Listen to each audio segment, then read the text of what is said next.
Hello friends, welcome to this e-medical classes. Today we will discuss regarding social issues and environment. In that we will discuss about sustainable development, urban problems related to energy, water and environmental ethics. First we will discuss about sustainable development. Sustainable development जो है ये क्या होता है?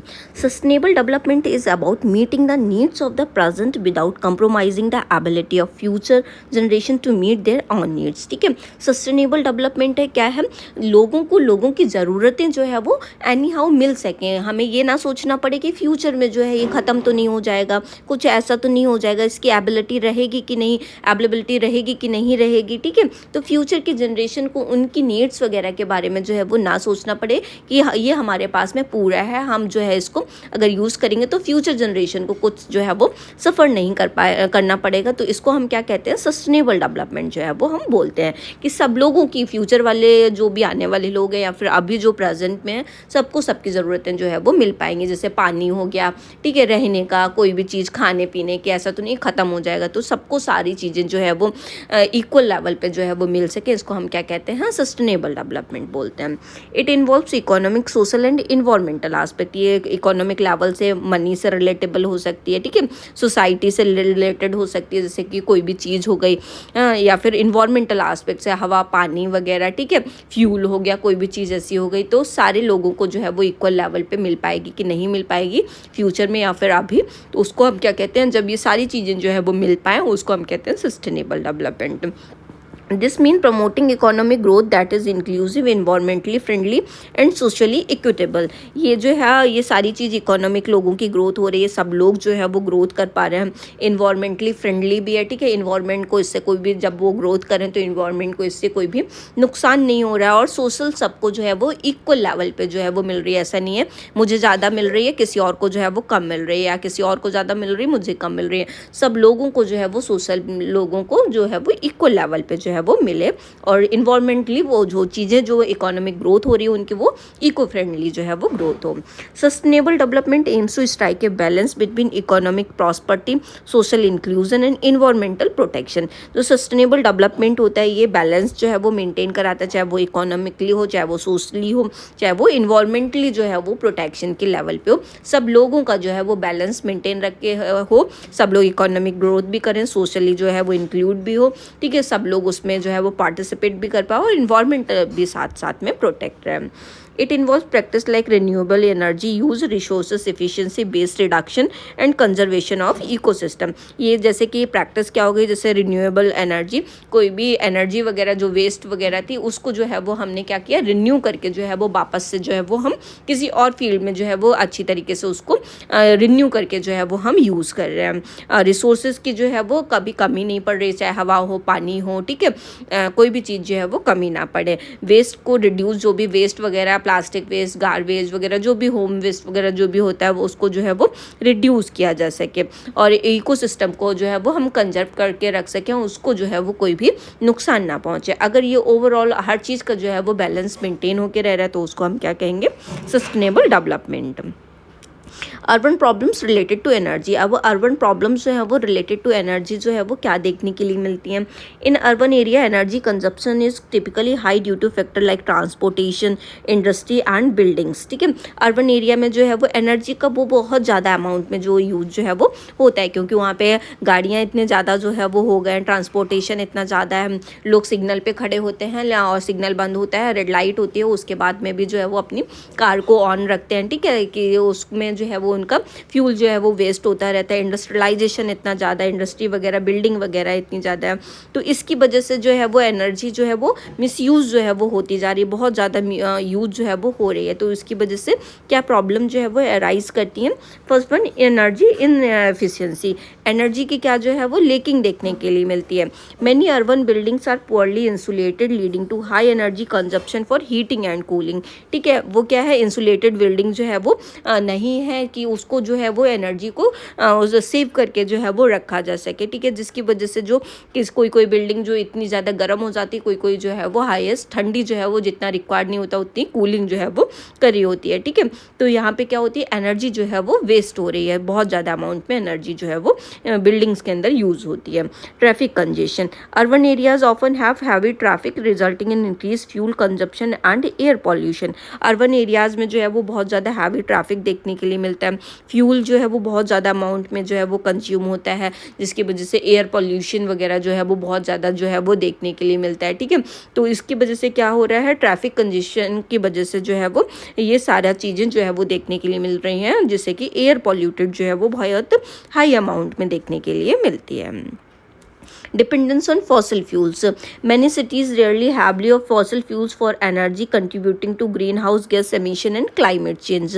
ठीक है, बहुत सारी सिटीज़ जो हो गई जो फॉसिल फ्यूल्स जो होते हैं उसको एनर्जी के लिए जो है वो हाईएस्ट अमाउंट में उसको यूज़ करने लगे हैं, जिसकी वजह से जो ग्रीन हाउस जो गैसेस हैं वो यूज़ की जा रही हैं, जैसे मीथेन वगैरह हो गई, कार्बन डाइऑक्साइड वगैरह हो गई, ठीक है। इसकी वजह से क्या होता है कि जो क्लाइमेट चेंज है वो है, बायोडाइवर्सिटी है, या फिर जो ओजोन लेयर का डिप्लीशन वगैरह हो गया, एसिडिक रेन वगैरह हो गया, ठीक है। इसकी वजह से इतना ज़्यादा पोल्यूशन जो है वो होता जा रहा है जिसका कोई भी हद नहीं है, जिसकी वजह से जो है वो आगे आने वाले टाइम में इन सब चीज़ों की जो है वो हमें लेकिंग देखने के लिए मिलेगी। एयर पॉल्यूशन जो है वो हाईएस्ट अमाउंट में जो है वो देखने के लिए मिलेगा। लिमिटेड ग्रीन स्पेसेस, जो सिटीज़ में अगर हम देखें तो वहाँ पे ग्रीन स्पेसेस जो हैं वो बिल्कुल कम होते जा रहे हैं, क्योंकि अर्बनाइजेशन इतना ज़्यादा हो रहा है, ठीक है। नेचुरल कूलिंग और ये सारी चीज़ें जो वो यूज़ की जा रही थी, इनको जस्ट वहाँ पे क्या किया जा रहा है, आर्टिफिशियल वे में जो है वो क्रिएट किया जा रहा है, और वहाँ पे जो है वो हीट आइसलैंड्स इफेक्ट जो है वो देखने के लिए मिलते हैं। इतना ज़्यादा हीट स्ट्रोक, इतना ज़्यादा गर्मी जो है वो देखने के लिए मिलती है, और लोग जो है वो बहुत ज़्यादा हीट से जो है वो हीट वेव्स वगैरह से जो है वो सफ़र करते हैं, जिसकी वजह से थर्मो रेगुलेशन काम नहीं करता, बहुत ज़्यादा टेम्परेचर हाई देखने के लिए मिलता है। Solution include promoting energy efficient building, investing in public transportation, encouraging renewable energy use and implementing urban planning strategies that prioritize sustainability. इसका सॉल्यूशन क्या है कि एनर्जी जो है वो उसका एफिशिएंट बिल्डिंग जो है उसका जो है मतलब ज़्यादा उसका यूज़ ना किया जाए, उसको जो है वो रिन्यू वगैरह जो है वो किया जाए, ताकि उसका लिमिटेड यूज़ जो है वो कर दिया जाए। इन्वेस्टिंग इन पब्लिक ट्रांसपोर्टेशन जैसे सब लोगों ने क्या किया है, गाड़ी खुद की खरीद ली है, ठीक है, तो उसको जो है वो ज़्यादा यूज़ करें, तो उसको जो है वो लिमिट कर दिया जाओ। पब्लिक ट्रांसपोर्टेशन का जो है वो जो पब्लिकली चलती हैं बसेस वगैरह, उनका ज़्यादा जो है वो यूज़ किया जाए। इनकरेजिंग रिन्यूएबल एनर्जी यूज, जो एनर्जी वगैरह जो होती है जो वेस्ट होती है उसको रिन्यू करने की टेक्निक जो है वो अपनाई जाए और उसको रिन्यू करके जो है वो यूज़ किया जाए।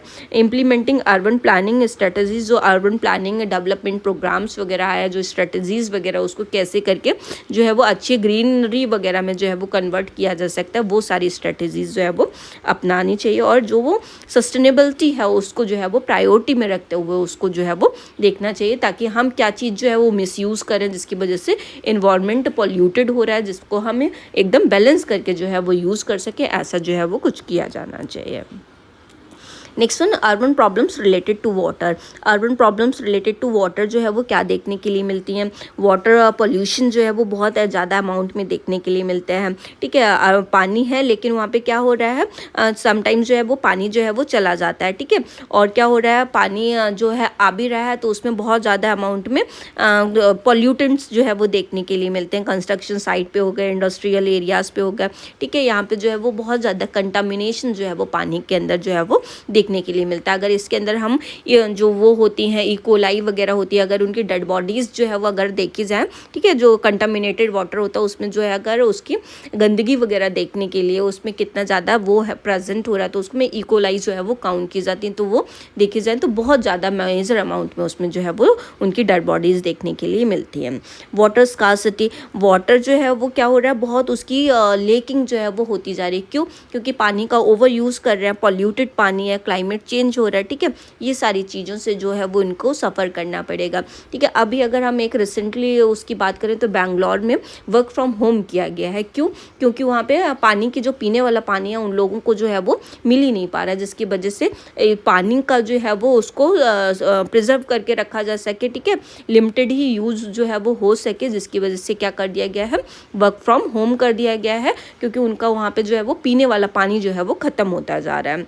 इंफ्रास्ट्रक्चर चैलेंजेस जो है वो देखने के लिए मिलते हैं, जैसे कि वाटर इंफ्रास्ट्रक्चर वगैरह, लेक्स वगैरह वहाँ पे जो है वो नहीं है, वाटर लॉस जो है वो बहुत ज़्यादा देखने के लिए मिल रहा है, इनसफिशिएंसी वाटर की जो है वो देखने के लिए मिल रही है, ठीक है।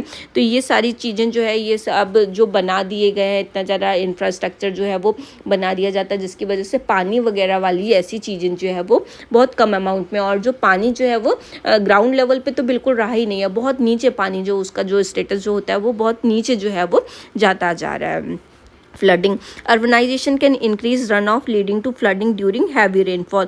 जब नेचर को जो है वो पानी नहीं मिलता तो नेचर जो है वो क्या करने की कोशिश करती है, अपने आप को जो है वो बैलेंस करने की कोशिश करती है, जिसकी वजह से फ्लड्स वगैरह जो है इनके आने के चांसेस जो है वो इंक्रीज हो जाते हैं, हैवी रेनफॉल जो है वो देखने के लिए मिलती है। तो ये सब जो है वो अब सफ़र जो है वो लोगों को करना पड़ता है। Solution involve improving water treatment facilities, implementing greenery infrastructure for storm water management, promoting water conservation measurement and investing in sustainable water management practice। इसके लिए solution क्या कर सकते हैं, जो water का treatment का facilities जो है वो improve किया जाए और उसको जो है वो cleanliness वगैरह उसकी जो है वो maintain की जाए, green infrastructure वगैरह जो है उसको storm वगैरह वाला जो water होता है उसको जो है वो प्रिजर्व करके जो है वो रखा जाए, अच्छी जगह से जो है उसको कलेक्ट जो है वो किया जाए, उसको कंजर्व करके पानी को जो है वो रखा जाए, और जो पानी का जो यूज़ है वो सही चीज़ों में, सही जितना लिमिटेड यूज़ जो है वो किया जाना चाहिए उतना ही लिमिटेड यूज़ जो है वो किया जाए, तभी जो है वो हम वाटर को जो है वो हम सेव कर सकेंगे और लोगों को जो है वो एडिक्वेट अमाउंट में मिल पाएगा। Next one, environmental ethics. Environmental ethics जो है वो क्या होते हैं, environmental ethics deals with the moral principle concerning the environment and our relationship with it. जो इन्वायरमेंटल एथिक्स क्या है, जो मोरल प्रिंसिपल होते हैं हम इन्वायरमेंट के, कि हमें जो क्या रूल्स रेगुलेशंस, क्या चीज़ें जो है वो इन्वायरमेंट के संग में जो है वो फॉलो करनी चाहिए। इसके की कंसेप्ट की बात करें तो फर्स्ट वन क्या है, anthropocentrism versus ecocentrism. Anthropocentrism prioritize human interest over the environment. ये क्या किस चीज़ पे फोकस करता है, एंथ्रोपोसेंट्रिज्म, कि ह्यूमन इंटरेस्ट इन्वायरमेंट के लिए क्या दिखा रहा है क्या नहीं दिखा रहा है, ठीक है। While ecocentrism views human as a part of larger ecological community, ठीक है। इकोसेंट्रिज्म क्या करता है, ह्यूमन जो है वो लार्जर इको बैलेंस करने के लिए, इको सोसाइटी का मतलब इन्वायरमेंट जो है वो बैलेंस करके रख सके, उसका जो है वो एक कम्युनिटी का जो है वो पार्ट है। तो दोनों को जो है वो इक्वल मतलब साथ में आके जो है वो काम करना चाहिए, कम्युनिटी को हो गया, चाहे ह्यूमन को खुद से भी जो है वो इंटरेस्ट दिखाना चाहिए और कम्युनिटी को भी साथ में आके जो है वो काम करना चाहिए, ताकि सारी चीज़ें जो है वो हम कोई भी चीज़ को जो है वो हम प्रिजर्व करके कंजर्व करके जो है वो रख सके, और उनका सारी स्पीसीज वगैरह का जो है वो इक्वल कंसिडरेशन जो है वो हो सके। Stewardship emphasize our responsibility to care for protect the environment for future generation. Stewardship क्या करती है कि हमें कंटिन्यूटी में भी कोई भी चीज़ जो है वो हमें करनी चाहिए, ताकि हम अपना जो है वो फ्यूचर की जनरेशन्स के लिए उनको कोई चीज़ मिली नहीं मिली उनको लिए जो है वो हम यही जो है वो लोग कहते हैं सोना चांदी छोड़ के जाओ, हमें क्या छोड़ के जाना, अच्छा इन्वायरमेंट उनके लिए जो है वो छोड़ के जाना है, ताकि हम फ्यूचर जनरेशन को जो है वो हम प्रोटेक्ट कर सकें, और हमें ये चीज़ें जो है वो अच्छा इन्वायरमेंट मेंटेन करने के लिए ये सारी चीज़ें जो है वो हमें कोशिश करनी चाहिए। Sustainability. Ethical consideration involve ensuring that our action do not harm the environment or compromise the well-being of future generation. Ethical consideration एक ये क्या कहता है कि हमें कोई भी तरफ से अपनी तरफ से जो है वो कोई भी environment को harm नहीं करना है, ताकि कोई भी future generation को किसी भी चीज़ से जो है वो सफ़र जो है वो ना करना पड़े है। इसमें हमें जो है वो इतना sustainable रहना है, हर चीज़ में बैलेंस मेंटेन करने की कोशिश है, ताकि फ्यूचर जनरेशन जो है वो सफ़र ना करें। Environmental justice. Environmental ethics also address issue of fairness and equity in the distribution of environmental benefits, burden ensuring the vulnerable communities are not disproportionately affected by the environmental degradation. ठीक है, environment के साथ में justice होनी चाहिए ताकि कोई भी इन्वायरमेंट को जो है वो नुकसान जो है वो ना पहुंचा पाए और इन्वायरमेंट को जो है वो बेनिफिट हो, उसके ऊपर कोई बर्डन जो है वो ना रहे। सारी कम्युनिटी वगैरह के लोगों को, इंडिविजुअली हो चाहे कम्युनिटी हो चाहे फैमिली हो, सबको जो है वो इन्वायरमेंट को सेव करने में जो है वो ध्यान देना चाहिए ताकि कोई भी इन्वायरमेंट को डिग्रेड जो है वो ना कर पाए।